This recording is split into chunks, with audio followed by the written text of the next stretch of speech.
Remember your high school physics class?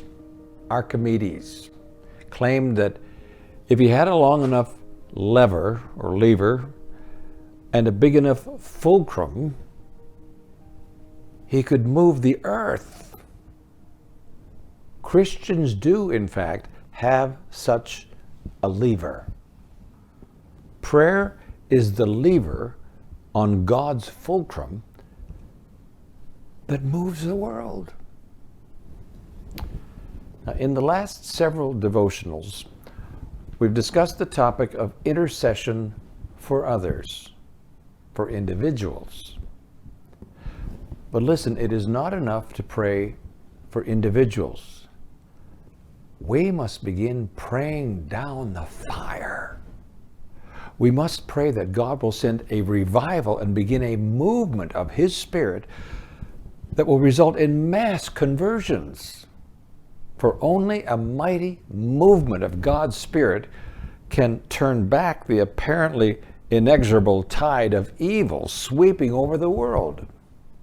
I think you'll have to agree that the speed with which our world is tobogganing downhill into the apocalypse takes one's breath away. Have you ever flown a kite? No, it's not easy to get it started. First, you find out which way the wind is blowing. Then you run and run and run and spend a lot of energy just to get it a few feet off the ground. But once the wind catches it, it can go ever so high, and all you have to do is stand there and hold it. The wind makes a lot of difference. Maybe if the spiritual life is hard for us, perhaps it is because we have not yet learned how to catch the wind of the Spirit. Have you ever been sailing? A sailboat has no source of power within it. What makes a sailboat go? Wind fills the sails, pushes the boat along. Now, what would you think of a man who took his sailboat out with the sails furled and stowed away and just started paddling around in that little boat? He would be doing a lot of unnecessary work, wouldn't he? Maybe we have been washing and wasting a lot of time paddling the boat when all we need to do is trim the sails and catch the divine wind. Now, that doesn't mean that there is no work involved. Some people still remember the America's Cup yacht races in the late 80s when Captain Dennis Conner recaptured the title from the Australians. Now, if you were watching that race on television, do you remember what the sailors were doing? Were they just sitting back and enjoying the ride? Of course not. They were straining every muscle. But how? Were they paddling the boat and supplying the power? Of course not. The power was all around them. All they had to do was set the sails to catch it. They were furiously manipulating the sails, the best to catch the best wind. Now, that sail represents prayer. When we pray, we're putting up the sails. The wind of the Spirit moves in mysterious ways. Sometimes the ship of faith kind of lies dead in the doldrums in the water, and the Spirit doesn't seem to be moving it. Then an unexpected breeze ripples over the waves. You know, God has His seasons. The Spirit is sovereign and moves at unexpected times. But He usually moves in response to united prayer. God's whirlwinds are not planned up or organized up or preached up. They are prayed down. Now, this has been well documented in recent decades by revival historians J. Edwin Orr and Wesley Duewel. And much of what I'm about to prepare and share with you is drawn from Orr's address to the 1976 Dallas Prayer Conference in Dallas, Texas. and from Duell's book, Revival Fire. You can find that from Zondervan in 1995. Way back in September 1857, a 46-year-old praying businessman by the name of Jeremiah Lamphere decided to start a prayer meeting in the upper room of the consistory building in the North Dutch Reformed Church in Manhattan. Well, he advertised his prayer meeting with handbills. On the day appointed, he found himself alone, praying alone. But by the end of the hour, 6 people had shown up. The following week, the group grew to 14, then 23. Soon they decided to meet every day for prayer. They filled the Dutch Reformed Church, then the Methodist Church on John Street, then Trinity Episcopal Church at the corner of Wall Street and Broadway. By February of 1858, prayer groups crowded every church and every public building in downtown New York City. And prayer meetings had begun to spring up all across America. Remember the name Horace Greeley, the famous editor?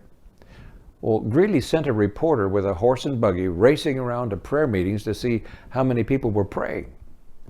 In 1 hour, well, he could only get to 12 meetings, but he counted 6,100 men. Now, the revival had little or nothing to do with preaching. You see, people gathered to pray. Sinners came to ask for prayer and were converted on the spot. Parents requested prayer for their unsaved children.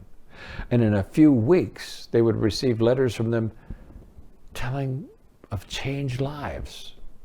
There were 10,000 conversions a week in New York City. The movement spread through New England. Church bells would summon people to prayer at 8 o'clock in the morning, 12 o'clock noon, and 6 o'clock in the evening. The palpable presence of God seemed to hang over the land, over America, and this canopy of grace even extended out over the eastern seaboard. Ships approaching the East Coast began to feel its influence while they were still 100 miles offshore. Ship after ship arriving with the passengers telling the same story. Passengers and crew had been seized with a sudden conviction of sin and had turned to Christ before reaching port. During this period, churches could not baptize members fast enough. Trinity Episcopal Church in Chicago had 121 members in 1857. By 1860, the number had increased to 1,400. Many churches had a similar experience. Between 1 and 2 million people were converted to God out of a population of 30 million in just 1 year. Well, you know what? The revival jumped the Atlantic and broke out in Northern Ireland, Scotland, Wales, England, South Africa, and southern India. It was a revival that began and ended with prayer.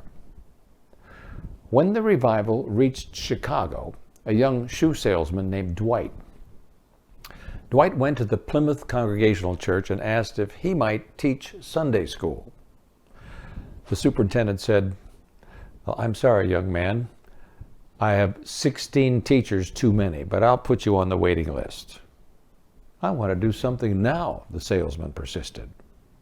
"Well, start a class." "How? How do I start a class?" "Get some boys off the street. Don't bring them here. Take them out into the country. After a month, you'll have control of them. Bring them here, and that will be your class." The young man gathered a ragtag group out on a beach on Lake Michigan and taught them Bible verses, Bible games. And then he took them to the Plymouth Congregational Church. Their teacher was Dwight Lyman Moody. And that was the beginning of a ministry that lasted 40 years. And to give you an idea of the nature of his first converts, here are their names: Madden the Butcher, Red Eye, Rag Britches, Cadet, Black Stovepipe, Old Man, Darby the Cobbler, Jackie Candles, Smikes, Butcher Lil Ray, Greenhorn, Indian, Gilberic. Well, Moody's Sunday school class grew so large that President-elect Abraham Lincoln came to visit it. Now let's skip over the years and look at one incident from the later life of Dwight L. Moody, as told by E.M. Bounds. Well, Moody was taking a sabbatical over in London for several months while his new church was under construction in Chicago. Now, he had determined not to do any speaking, but one pastor over there in England prevailed on him to speak at his church. After he preached that Sunday morning, he greatly regretted having promised to preach also that night. Now, later he said he had never had such a hard time preaching anywhere in his life. The church was absolutely cold, stone cold, dead, without a trace of the moving of God's Spirit. That evening, however, everything was different. The church was packed, and the place was warm and alive with the Spirit. Moody said, the powers of the unseen world seemed to have fallen upon the audience. So much so he was impressed to make an altar call, contrary to his plans, and 500 came forward. He sent them back to their seats thinking they had misunderstood. He told them to count the cost, then made the call again. The same group came forward again. A major revival started in that church in that neighborhood. Hundreds of lives were changed. What made the difference that night? It turned out that one of the church members had gone home from the morning service to where she lived with an old saint who could not even get out to the service. When she told her invalid friend that they had a visiting speaker by the name of Dwight Moody, the old woman turned pale. I read about him some time ago in the American paper, and I have been praying to God to send him to London and to our church. Oh, if I'd known he was going to preach this morning, I would have eaten no breakfast and spent the whole time he was preaching in prayer for him. Now, sister, go out of the room, lock the door, send me no dinner, and no matter who comes, don't let me see them. I am going to spend the whole afternoon and evening in prayer. And that was the secret of Moody's success there in London. Someone had paid the price to break the ice. By the way, D.L. Moody was instrumental in changing the life of F.B. Meyer, who helped to convert Wilbur Chapman, who converted Billy Sunday. The preaching of Billy Sunday brought transformation to a young man named J.L. Schuler, who later became a powerful evangelist in the Seventh-day Adventist Church. Oh, another of Sunday's hundreds of thousands of converts was a man by the name of Mordecai Ham. And he brought a young fellow by the name of Billy Graham to the faith. And the story goes on. Prayer doesn't work only in the West. It also works in the East, the South, the North. Let's talk about China. In an earlier devotional, we discussed Hudson Taylor, sometimes known as the father of modern missions, who devoted his life to China.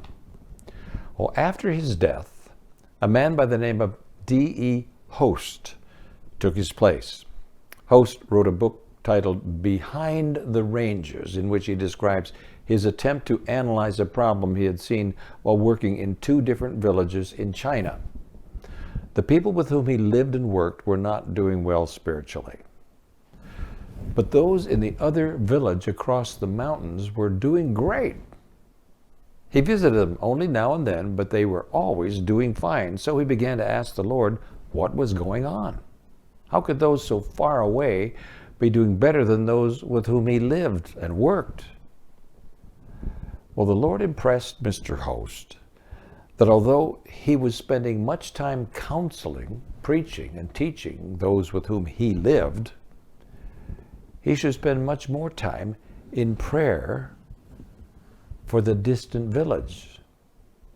Host concluded that making disciples involved 4 basic elements: prayer, prayer, prayer, and